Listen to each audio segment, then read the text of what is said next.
Hello everyone and welcome back to TEDx Copenhagen Future of Work livestream. My name is Caroline Hartsted and I have the pleasure of being the host for these events. We have already conducted 4 events, and if you did not already see them, you could actually visit our TEDx Copenhagen YouTube channel and see them there. Today we are back with our 5th session, What We Know of the Post-Pandemic Workforce. And the world is changing now, and we are slowly starting to see that the countries are reopening again.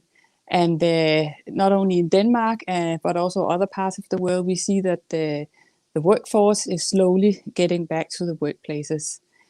But we must also see that this has been the most serious pandemic in a century, and it has triggered one of the worst economic crises since the Great Depression. And some are going back to work as we know it before, and some are going back to new workforces and new workplaces, and some may never go back to the workplace that we have known it before. COVID-19 has forced us to go through a paradigm shift within the workforce and the workplace as we know it and has known it for decades.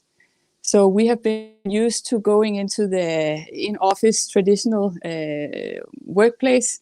That model has been with us for many decades, and now we are experiencing this radical shift and change, and we are seeing different and more flexible and hybrid work models, which are becoming the new way of working. We are also seeing a fast tracking in some of the megatrends that we have known before COVID-19, and we are also seeing new megatrends emerging.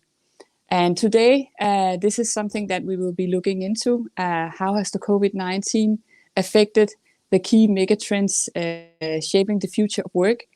What is it that the work we will go back to? How does the offices look? Which kind of workforces are we going back to? How will COVID-19 affect equality, diversity, the people in different workforce groups, and what have we learned from the pandemic and the crisis that we need to bring into the future of work? So today we are lucky that we have a specialist within the future of work with us. It is Stein Brøke, who is the senior economist at the OECD and who leads the organization's future of work initiatives.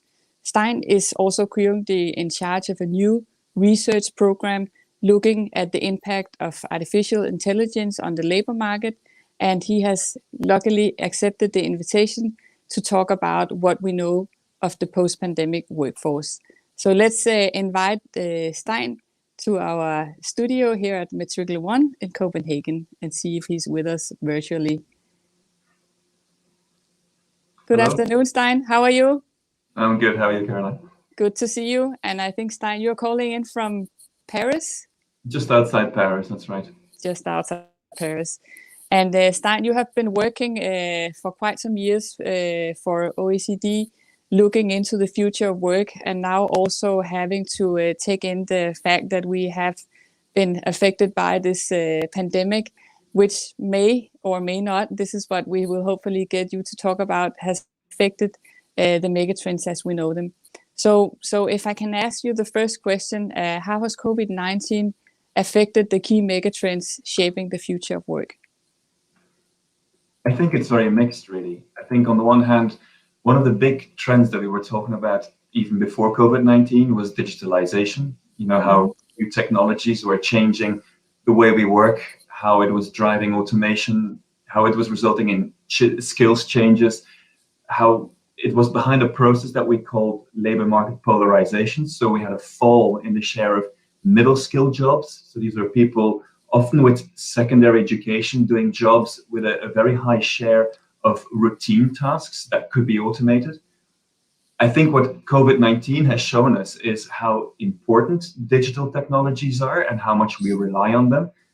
As a result of all the measures that were taken, we were all suddenly massively shopping online, spending our free time online. We saw our friends, we saw our family online. And of course, we all worked on, or many of us worked online as a part of a kind of massive teleworking experiment. And I think digitalization has definitely been accelerated as a result of COVID-19 and the crisis. And we've seen this in a number of ways. We've seen this in terms of structural change. So, for example, the move away from brick and mortar high street shopping to online shopping. And a number of well-known retailers have filed for bankruptcy in the last few months, Debenhams, Arcadia, Brooks Brothers, JCPenney. These are just a few big names that have gone bankrupt in recent months as a result of the crisis. And we've also seen at the same time a rise in new business models, and in particular, I think in the platform economy. So at the OECD, we did some work where we looked at Google Trends data, and we found that in some areas like retail, but also restaurant delivery, etc., the use of online platforms had exploded during the first half of 2020. And what's really interesting also is that this rise was stronger in countries that had already a stronger digital infrastructure, where people already had better digital skills. And so to some extent, having been better prepared for the crisis, that might also have mitigated some of the negative effects of the crisis on output and on jobs. Now, I think as we go back to normal gradually, we might see hopefully. well, yes, exactly. We might see a pullback from some of these shifts, Okay. but I don't think we'll go entirely back to where we used to be. I think we've got new habits, we've got new preferences, and I think it will really be a case of having taken two huge steps forward and maybe a small step back. Now, you asked about some other trends, so very quickly maybe. One big trend that we were talking about, perhaps slightly less before the crisis, but which is a trend which will have a huge impact on the labor market, and it's a trend that will continue unabated, is of course population aging. I mean, just to give you one example, right now we have about 26 people that of older people, so over 65, for every 100 people of working age, 26. By 2060, there will be 46 people, so nearly a doubling of what we call the old age dependency ratio. People will have different preferences, different consumption patterns, which will have a big impact on the structure of the economy and the skills that are required in the economy to produce the goods and services that they want. And I think, finally, one important trend where it's, in my opinion at least, very unclear what will happen as a consequence of COVID-19 is globalization. Because even before the crisis, we had trade tensions, we had disputes arising, we had imposition of tariffs, we had Brexit. And now with COVID-19, I think there's been a further move towards a kind of increased desire for being self-sufficient. So it's slightly forced. There's the buy at local, the kind of holiday at home. But we also see this kind of vaccine war going on in the context of COVID-19. Yeah. And this is something, of course, I'm not saying that globalization was always good for everybody. I think globalization on the whole was a force for good, but there have been losers in the past, and I think we can do better at globalization. But I think one thing that we need to be careful about is that we don't throw out the baby with the bathwater. So these are the three big trends, I think, and how they've been affected by COVID. And so I think when you talk about digitalization, population aging, and globalization, we've seen a lot of forecasting on especially digitalization and automation, AI, which you're also researching in now, and the effects that it will have on our workforce. And there's been, numbers thrown out by World Economic Forum saying that, by 2025, machines and automation will eliminate 50 million jobs on one side, but it will also, they expect it will also create 97 new jobs. So you can actually say that it's adding 12 million jobs. But how does that align with the megatrends of, you can say, population aging and globalization? What are your perspectives on these numbers? So I think you're right. I don't think we need to fear digitalization. I think there's a lot of scaremongering out there, and you're right. You cite some figures. Even very renowned academics have cited or have said that up to 50% of jobs could disappear or be destroyed in the next 10 to 20 years. Don't get me wrong, I think that a large share of jobs will probably be automated. There's a high risk for 14% of jobs we have estimated at the OECD. That's slightly lower, but it's still significant. I think on top of that, there's a third of jobs where you will have significant change as a result of automation, so that what people actually do on the job will change significantly. But it's not because a job can theoretically be automated that in practice it will be automated. I think there are a lot of barriers. I think the first barrier is for a firm, it needs to make sense to automate, business sense, so there's a cost-benefit analysis to make. There's also legal and social barriers and ethical barriers to automation. I remember a study a few years ago done by the European Commission where they asked people in the street whether they felt comfortable with robots going into doing space exploration. Of course, they said yes. But if you ask the same people whether they felt comfortable with robots looking after their children or looking after their elderly parents, they were much more reticent. Yeah. But I also think this is the easy part of technology, of digitalization, is estimating how many jobs could disappear. I think the difficult part is estimating how many jobs technology creates. And I think that's a really important part of the equation. Technology creates lots of new jobs. There's entirely new jobs that didn't exist 10 years ago. Social media managers, machine learning experts, these are just a few examples. Yeah. But technology also creates jobs by a more indirect effect. It makes us more productive, and it increases our wages. So we end up consuming more. Yeah. So when you talk about that productivity, and when we take into consideration what digitalization has done, I think that a lot of companies see it as a positive outcome of the crisis, that they are actually doing things that they thought they would do in 10 years. They have been forced to do that now. And you can say that the way that we have worked has allowed more flexibility. People work smarter and work obviously from home. But within some time, we will be going back to the workplace. But which workplace are we going back to? What is it that you expect at OECD? Which kind of workplace do you expect that we will be returning to post-pandemic? I don't have a crystal ball. I think there's a lot of uncertainty still. It's uncertainty also about the crisis itself and the future evolution of the crisis, the virus and the sanitary situation. But like you said, I think one of the biggest questions about the new workplace, I think, is whether we will return to the office or not. As I said, we had this massive teleworking experiment. A lot of us, before the crisis, we had around 18% of employees in OECD or in OECD countries doing some element of teleworking. Overnight, during the crisis, that increased to nearly 40%. So we had a doubling of the number of employees teleworking. Now, before COVID-19, I said 18% were doing some element of teleworking, but only 3% were regularly working from home. So this is a massive shift. Will we go back to that? I don't think we will.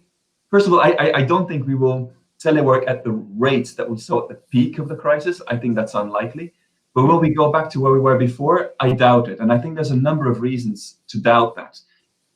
One, we've invested in infrastructure, we've invested in equipment, we've invested in new skills, we've invested in new working habits, new ways of working. And I think we've overcome some of perhaps the reluctance that we had prior to the crisis in terms of teleworking. I think some employers, maybe even some employees, were suspicious of teleworking. And I think in some cases we had a better than expected experience with teleworking. And I think there are some studies that show that actually after the crisis, people are more likely to telework than they were before the crisis. So we will have a greater element of teleworking. Yeah. Also because, and this is one really important point, during the crisis, we had regulatory changes around teleworking. I mean, even before the crisis, in many countries, and even now, you don't necessarily have a right to teleworking. Yeah. It's not a guaranteed right in all countries. Now, we've seen some changes, but there's also other questions. Who can telework? Is it all employees or just some categories of workers? Yeah. Can employers refuse teleworking? Do employees need a good justification to telework? And when you telework, who pays for the equipment, or who is responsible for occupational health and safety? And I think regulation is really important. And in the countries where we have the regulation in place, we're likely to see more teleworking than in countries where we don't have the right regulation in place. And I think when you talk about, access to remote working and whether it's legal or not, I mean, this, of course, exclude some people going to continue with the new ways of working and will be forced to go back.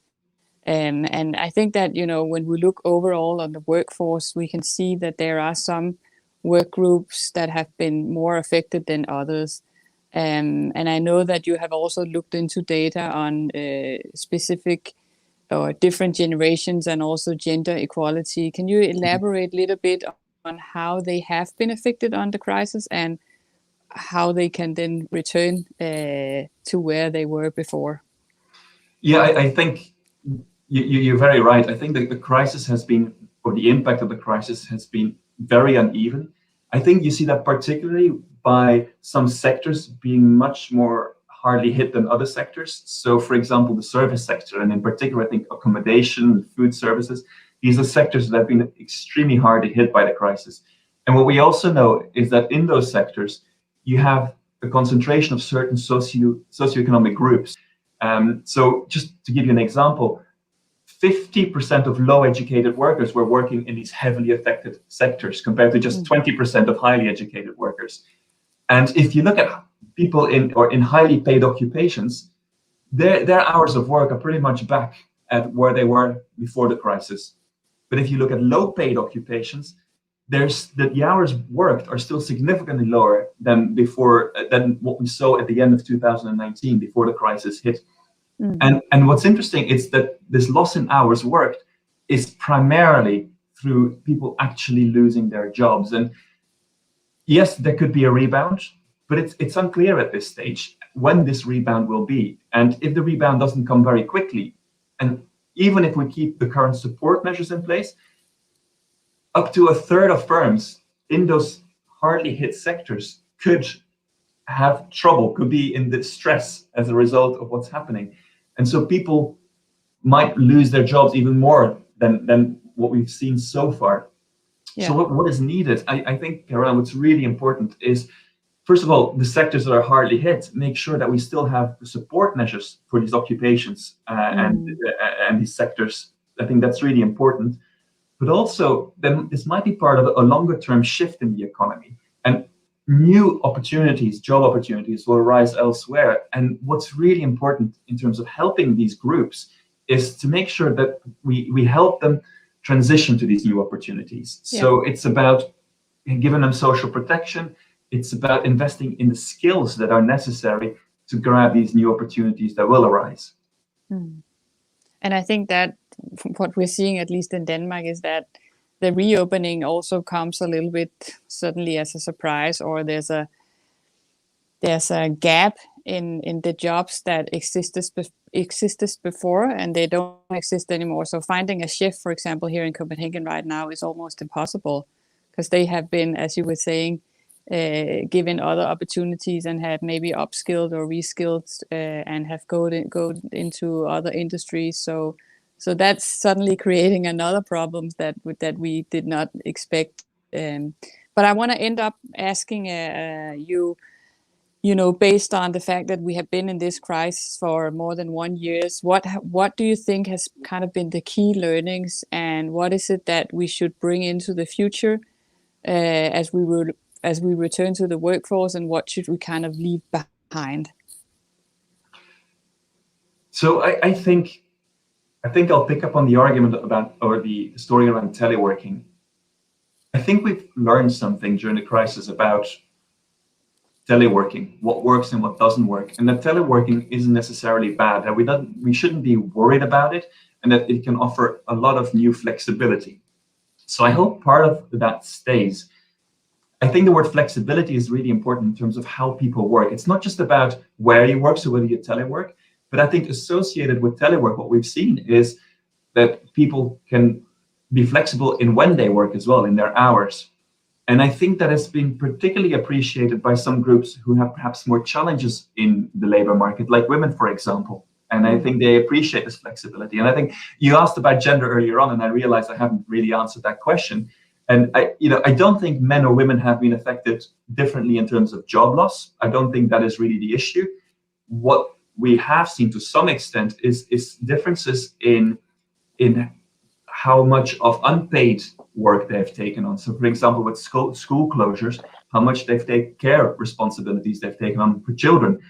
There's some good news stories as well. I've seen some evidence for Germany, for example, where apparently men and women have equally taken on this extra burden, and that's positive. But I think on the whole, women have still taken on more of that additional burden, and they already had more of the burden.